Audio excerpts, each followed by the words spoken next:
Hello everyone, आप सभी का एक बार फिर से बहुत बहुत स्वागत है आप सभी का आपके अपनी यूट्यूब चैनल जॉब्स में। देखिए, मैं आप लोगों के लिए फिर से एक नई वैकेंसी का अपडेट लेके आ चुका हूं, जो कि आया है भारतीय पशुपालन निगम लिमिटेड की ओर से। और ये वैकेंसी है आवासीय कौशल विकास प्रशिक्षण कार्यक्रम, जिसमें आवश्यकता है रिक्रूटमेंट है। और ये बेसिकली प्रशिक्षण विभाग की तरफ से वैकेंसीज आई है। अगर आप लोग इसको अप्लाई करना चाहते हैं तो डायरेक्टली यहाँ पे अप्लाई लिंक का ऑप्शन दिया गया है पीडीएफ में, तो डायरेक्टली आप इसी को क्लिक करके आप लोग डायरेक्टली अप्लाई कर सकते हैं। बाकी यहाँ पे इसका विज्ञापन नंबर वो भी दिया गया है।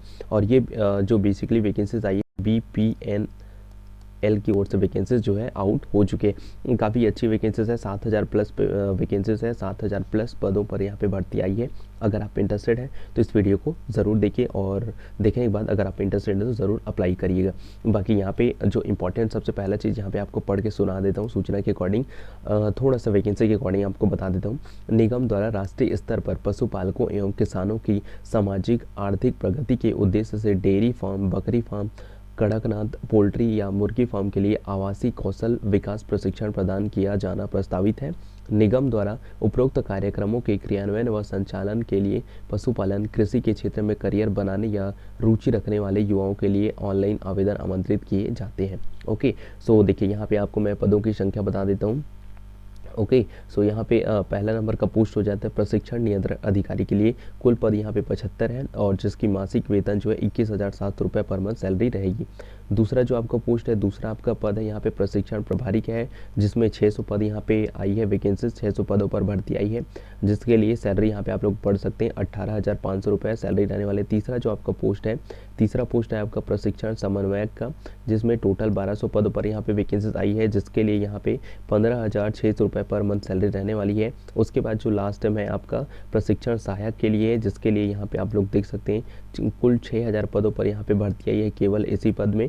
तो यहाँ पे आप लोग पढ़ सकते हैं ना यहाँ पे कि 12,800 रुपये पर मंथ की सैलरी रहने वाली है। और देखिए ये जो यहाँ पे ये जो वैकेंसी है बेसिकली यहाँ पे टारगेट बेसिस पे है। ये जो जॉब है यहाँ पे आप लोग पढ़ सकते हैं ना कि लक्ष्य अनुसार कार्य नहीं करने पर मासिक वेतन का भुगतान नियमानुसार अनुपातिक कटौती कर दिया जाएगा। और उसके बाद सेकंड टर्म्स क्या है कि उपयुक्त मासिक वेतन के अलावा किसी भी अन्य प्रकार का आपको भत्ता वगैरह दे नहीं होगा। तो आपकी जो सैलरी बनेगी है ना, जो आपकी सैलरी रहेगी वही आपका मेन होगा। इसके अलावा आपको और अलग से जो HRA होता है या फिर DA होता है ना, जो अलग से और अलावेंस या फिर फैकल्टीज़ दी जाती है, वो इस वैकेंसी में नहीं मिलने वाली। तो ये टर्म्स कंडीशन अच्छे से पढ़ ली। यहाँ पे आप लोग पढ़ सकते हैं ना, विशेष में आपको ऑलरेडी कहा गया है कि ऑनलाइन आवेदन पत्र में समस्त वांछित सूचना अंकित करें। आवेदन पत्र भरने के पूर्व विज्ञप्ति को ध्यानपूर्वक पढ़ ले। कोई सूचना या गलत अपूर्ण भरने पर स्वीकार नहीं किया जाएगा, जिसकी जिम्मेदारी स्वयं आवेदक होंगे। ठीक है, ये सारी चीज़ें टर्म्स कंडीशन है। बाकी यहाँ पे अगर मैं बात करूँ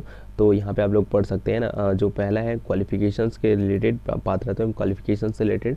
तो देखिए अगर आपको प्रशिक्षण नियंत्रण अधिकारी में फॉर्म अप्लाई करना है, ओके, सो इसके लिए क्या है कि आपको विधि कॉलेज से किसी भी सब्जेक्ट में है ना, किसी भी सब्जेक्ट में ग्रेजुएशन कंप्लीट करना होगा। और उसके बाद यहाँ पे आप लोग पढ़ सकते हैं सेकंड टर्म्स क्या दिया गया है कि पशुपालन कृषि में डेयरी फार्म, बकरी फार्म, कड़कनाथ पोल्ट्री या फिर मुर्गी फार्म में प्रशिक्षण में अनुभव रखने वाले आवेदक चयनित में प्राथमिकता दी जाएगी। तो देखिए इसका मतलब ये है ना, जो सेकेंड वाला है, अगर आप नॉर्मली ग्रेजुएट हैं विधि कॉलेज से, अगर आपने है ना भारत में विधि द्वारा स्थापित विश्वविद्यालय से अगर आपने ग्रेजुएशन कंप्लीट कर लिया है, ओके, तो ग्रेजुएशन अगर आपने कंप्लीट करा तो सिंपली आप इस वैकेंसी के लिए एलिजिबल हैं। आपको ज़रूरी नहीं एक्सपीरियंस, देखिए कहने के एक्सपीरियंस वालों को क्या है, जिनके पास एक्सपीरियंस होगा उनको पहले प्रेफरेंस दिया जाएगा। बाकी अगर न उनके अलावा अगर और किसी कैंडिडेट के पास अगर एक्सपीरियंस नहीं है, अगर वो क्या है फ्रेशर है, तो फिर उनको भी चांस दिया जाएगा, है ना। तो सबको इक्वालिटी है, लेकिन क्या है जो कैंडिडेट जिनके पास एक्सपीरियंस होगा पहले से, उनको पहले प्राथमिकता दी जाएगी। अब यहाँ पे हम लोग बढ़ते हैं, सेकंड देख लेते हैं। सेकंड जो आपका पोस्ट है ना, सेकंड जो आपका पोस्ट है वो किसका पोस्ट है, यहाँ पे आप लोग पढ़ सकते हैं प्रशिक्षण प्रभारी का।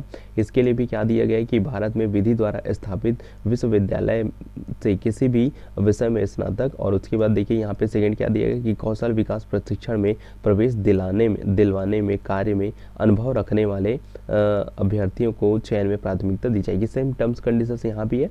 और देखिए अगर किसी के पास अगर नहीं है मतलब एक्सपीरियंस नहीं है ना, क्या है प्रशिक्षण कौशल विकास प्रशिक्षण में प्रवेश दिलवाने वाले के लिए अगर आपके पास एक्सपीरियंस वगैरह नहीं है इस फील्ड में फिर भी कोई दिक्कत नहीं, आप अप्लाई कर सकते हैं। ओके, सो सेकंड नंबर का यहाँ पे सेकंड पोस्ट जो आता है थर्ड वाला पोस्ट प्रशिक्षण समन्वयक का, तो इसके लिए क्या दिया गया है कि आपको मान्यता प्राप्त बोर्ड या फिर संस्था से आपको किसी भी विषय में 12वीं पास उत्तीर्ण होना होगा और उसके बाद एक्सपीरियंस है तब ठीक है, नहीं तो फिर फ्रेशर्स भी एलिजिबल है।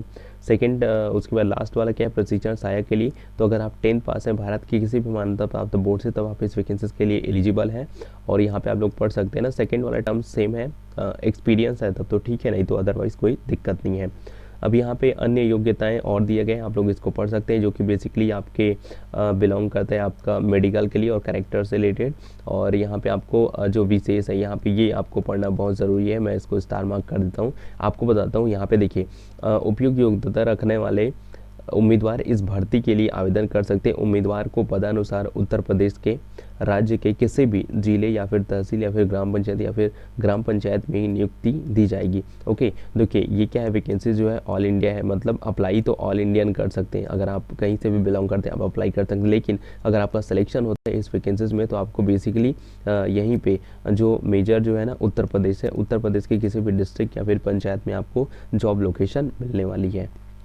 अब यहाँ पे एक चीज़ और देख लीजिए, ये जो वैकेंसी है ये एक्चुअल में फील्ड जॉब है, यहाँ पे आप लोग पढ़ सकते हैं फील्ड जॉब है, अतः चयनित आवेदकों को दिए गए फील्ड में कार्य अनुसार कार्य की रिपोर्टिंग करनी होगी। अब देखिए यहाँ पे अगर मैं बात करूँ एज लिमिटेशन की है ना, एज लिमिटेशन की, तो देखिए जो आपका क्या है प्रशिक्षण अधिकारी नियंत्रण मतलब प्रशिक्षण नियंत्रण अधिकारी है उनकी जो एज है मिनिमम 25 और मैक्सिमम 45 होनी चाहिए। प्रशिक्षण प्रभारी के लिए एज मिनिमम 21 और मैक्सिमम 40 और प्रशिक्षण समन्वयक के लिए मिनिमम 21 और मैक्सिमम 40 और प्रशिक्षण सहायक के लिए मिनिमम 18 और मैक्सिमम 40 वर्ष होनी चाहिए। अब यहाँ पे देखिए आवेदन को प्रस्तुत करने का लास्ट डेट, यहाँ पे अप्लाई करने का लास्ट डेट यहाँ पे आप लोग पढ़ सकते हैं 3 फरवरी 2022 तक आप इसको रात के 11:59 तक आप इस वैकेंसीज को अप्लाई कर सकते हैं। अब यहाँ पे आवेदन शुल्क की अगर मैं बात करूँ एप्लीकेशन फ़ी की, तो यहाँ पे आप लोग देख सकते हैं जो पहला पद है आपका प्रशिक्षण अधिकारी की प्रशिक्षण नियंत्रण अधिकारी सभी वर्ग के लिए 944 रुपये है और प्रशिक्षण प्रभारी के लिए सभी वर्गों के लिए 826 रुपये है और वहीं पे जो प्रशिक्षण समन्वयक है सभी वर्ग के कैंडिडेट के लिए 708 रुपये है और प्रशिक्षण सहायक के लिए यहाँ पे 590 रुपये सभी वर्गों के लिए एप्लीकेशन फ़ीस है। देखिए भारत सरकार के नियम अनुसार इसमें क्या है जीएसटी वगैरह इंक्लूडेड है, तो इसलिए फ़ीस वगैरह बहुत ज़्यादा हाई है। ओके, अब यहाँ पे देख सकते हैं आप लोग यहाँ पे जो आपका मोस्ट इंपॉर्टेंट अगर किसी को और अच्छे से बारीकी से पढ़ना होगा पद अनुसार लक्ष्य कार्य दायित्व अधिकार कर्तव्य और आपके लाभ, ठीक है, वो सारा चीज़ यहाँ पे डिटेल से समझाया गया है कि कैसे कैसे आपको क्या क्या आपको जॉब रिस्पॉन्सिबिलिटी रहने वाली, क्या टारगेट रहने वाला है पोस्ट वाइज, वो सारी चीज़ यहाँ पे दिया गया। आप लोग एक बार इसको ज़रूर पढ़ लीजिएगा। ओके, सो हम लोग आगे बढ़ते हैं और देखते हैं और जो भी आपका है। अब यहाँ पे भाई अगर मैं बात करूँ यहाँ पे है ना, यहाँ पे मोस्ट इंपॉर्टेंट चीज़ क्या है चयन प्रक्रिया है ना, तो चयन प्रक्रिया के लिए क्या है सबसे पहला आपका क्या हो जाएगा रिटर्न टेस्ट होगा। ओके, रिटर्न टेस्ट में जो कैंडिडेट पास करेंगे फिर उनको डॉक्यूमेंट वेरिफिकेशन के लिए बुलाया जाएगा, देन उसके बाद उनका क्या होगा इंटरव्यू होगा। तो यहाँ पे 3 प्रोसेसर में आपका सिलेक्शन होगा, सबसे पहले रिटर्न एग्जाम होगा, रिटर्न एग्जाम के बाद डॉक्यूमेंट वेरिफिकेशन होगा, उसके बाद क्या होगा थर्ड स्टेज में आपका इंटरव्यू होगा। यहाँ पे वो सारा चीज़ दिया गया है। ओके, मैं अभी आपको बताऊँगा, आप लोग दिक्कत मत लीजिए कि आपको एग्जामिनेशन देखिए। उसके अलावा यहाँ पे जो और विशेष करके यहाँ पे जो गाइडलाइंस दिया गया है ना आप उसको ज़रूर पढ़िएगा। मुझे आपको बताना है कि इसमें सिलेक्शन प्रोसीजर कैसे होना है, इसलिए मैंने उसको 3 जो मेजर स्टेप्स हैं मैंने वो सारी चीज़ आपको बताई है। ओके, सो आगे बढ़ते हैं और यहाँ पे हम लोग बात करते हैं अगर कोई कैंडिडेट इस वैकेंसी में अप्लाई करता है तो उसके अकॉर्डिंग उसको जो ऑनलाइन एग्जामिनेशन उसका जो सिलेबस है वो कैसा होगा। ओके, तो यहाँ पे देखिए सबसे फर्स्ट ऑफ ऑल प्रशिक्षण अधिकारी के लिए प्रशिक्षण नियंत्रण अधिकारी के लिए 50 अंक का ऑनलाइन एग्जामिनेशन हो जाए, 50 अंक का साक्षात्कार होगा, तो यहाँ पे कुल जो एग्जामिनेशन है वो 100 अंक का रहने वाला है। और इसी प्रकार से सारे जो और पोस्टर्स हैं उनमें भी सेम टर्म्स कंडीशंस हैं, यहाँ पे आप लोग इसको चेकआउट कर सकते हैं और टोटल 100 अंक का यहाँ पे पेपर होना है। ओके, उसके बाद देखिए यहाँ पे अगर आपको इस वैकेंसी में सिलेक्शन लेना है पास होना है तो देखिए आपको क्या है अलग अलग मतलब जो इंटरव्यू है और जो रिटर्न एग्जाम है उसमें 36% अंक लाना होगा, फिर आप इसके लिए जो है वो सेलेक्टेड हो जाएंगे। ओके, सो यहाँ पे अगर आप देख सकते हैं अब यहाँ पे सबसे मेजर इंपॉर्टेंट चीज़ क्या है कि 10वां नंबर आप लोग देख सकते हैं परीक्षा का स्थान। तो देखिए यहाँ पे आपको एग्ज़ाम सेंटर्स कहीं पे नहीं मिलेगा, यहाँ पे आप अपने घर बैठे ही मोबाइल में यहाँ पे आप लोग अपना मोबाइल से कंप्यूटर से है ना जो है एग्जामिनेशन दे सकते हैं वेयर यू वांट, कहीं पे भी बैठ के। अगर आप सपोज अगर आप केस करिए, अगर आप कहीं पे फॉर्म है या फिर खेत अपने खेत में या फिर अपने जो जॉब ड्यूरेशन है जहाँ पे आप करंट पे वर्क करते हैं वहाँ पर बैठ के भी आप इसको एग्जामिनेशन दे सकते हैं, मोबाइल से भी और कंप्यूटर से भी आप इसका एग्जामिनेशन दे सकते हैं। ओके, और देखिए ये इसका ऑफिशियल वेबसाइट है भाई, है ना, यहाँ पे इसका ऑफिशियल वेबसाइट है। ऑफिशियल वेबसाइट में भी आपको जो ये PDF है वो मिल जाएगा और अप्लाई करने का जो लिंक है वो भी मिल जाएगा। बाकी PDF में तो सारी चीज़ ऑलरेडी इंक्लूडेड है, आपको कैसे अप्लाई करना है वो सारी चीज़ ऑलरेडी इन्होंने बताया है। आवेदन प्रक्रिया यहाँ पे दिया गया है। ओके, सो यहाँ पे आप लोग डायरेक्टली ये सारा चीज़ पढ़ सकते हैं और अपना फॉर्म वगैरह भर सकते हैं। बाकी और कोई चीज़ से रिलेटेड होता है, कोई दिक्कत होता है तो कमेंट सेक्शन में कमेंट ज़रूर कर देना। बाकी सारा चीज़ और यहाँ पे दिया गया है। और देखिए यहाँ पे सामान्य जानकारी दिया गया है, आप लोग इसको ज़रूर पढ़िएगा। और कोई दिक्कत होती है तो प्लीज़ आप यहाँ पे ये नंबर दिया गया है ना, हेल्पिंग नंबर दिया गया है, हेल्पलाइन नंबर दिया गया, आप इसमें कॉल करके इनसे डायरेक्टली जो है बात कर सकते हैं। और देखिए अगर आपको मल्टीपल पोस्ट में अप्लाई करना है तो उसके लिए अलग अलग से आपको फॉर्म भरना होगा। और उसके बाद देखिए जो आवेदन का शुल्क है वो नॉन रिफंडेबल है। अगर सर्वर डिले के नाम से अगर आपका फॉर्म मतलब आपका पेमेंट हो जाता है ना, पेमेंट कट जाता है, बाकी वो शो नहीं करता, अनसक्सेसफुल दिखाता है, तो उस केसेस में जो ये पेमेंट है वो आपको नॉन रिफंडेबल है। उस केसेस में आपको ये पैसा वापस नहीं मिलेगा, आप ये चीज़ समझ सकते हैं। ओके, और देखिए यूट्यूब इनका क्या है, सारा चीज़ क्या है, आधिकारिक सोशल चैनल है और यूट्यूब चैनल है, तो आप लोग उसको भी जाके सब्सक्राइब कर सकते हैं। और इनका जो काम है खास करके इंटरव्यू के लिए बहुत ज़्यादा हेल्पफुल रहेगी। तो इनके ऑफिशियल यूट्यूब चैनल में आप लोग जाके देख सकते हैं इनकी और क्या क्या बेसिकली ये कैसे काम करता है डिपार्टमेंट, और क्या क्या प्रॉफिट है, क्या क्या लॉस है, वो सारा चीज़ इनके यूट्यूब चैनल में ऑलरेडी मेंशन है। तो आप लोग वहाँ पे जाके आराम से इसको चेकआउट कर सकते हैं। बाकी जब आप स्क्रॉल करेंगे तो यहाँ पे आप लोग देख सकते हैं ना, कंप्यूटर आधारित जो आपका पेपर होगा, है ना, ऑनलाइन एग्जामिनेशन होगा, उनका सिलेबस वगैरह इन्होंने ऑलरेडी दे दिया है। इन्होंने कहा है कि आपका जो पेपर है ना वो 50 अंक का होगा कुल। और उसके बाद देखिए इसमें 30 मिनट का टाइम ड्यूरेशन होगा, हिंदी और इंग्लिश दोनों लैंग्वेज में आपको देखने को मिलेगा। इसके अलावा कोई प्रकार का नेगेटिव मार्क्स नहीं होगा। अगर आपको एग्ज़ाम को क्रैक करना है तो इसके लिए आपको 36% लाना होगा अलग अलग से, है ना। और उसके बाद देखिए यहाँ पे मेथड दिया गया है कि आपको कैसे इसको फॉर्म को अप्लाई करना है, क्या करना है और कैसे आपको एग्जामिनेशन दिलाना है। ओके, और यहाँ पे सिलेबस के अकॉर्डिंग मैं बात करूँ तो सिलेबस में यहाँ पे आप लोग पढ़ सकते हैं हिंदी से 10 नंबर के क्वेश्चन आने हैं। और उसके अलावा जो भारत में कृषि एवं पशुपालन है उससे भी 10 क्वेश्चन आएंगे और 10 नंबर का ही होगा।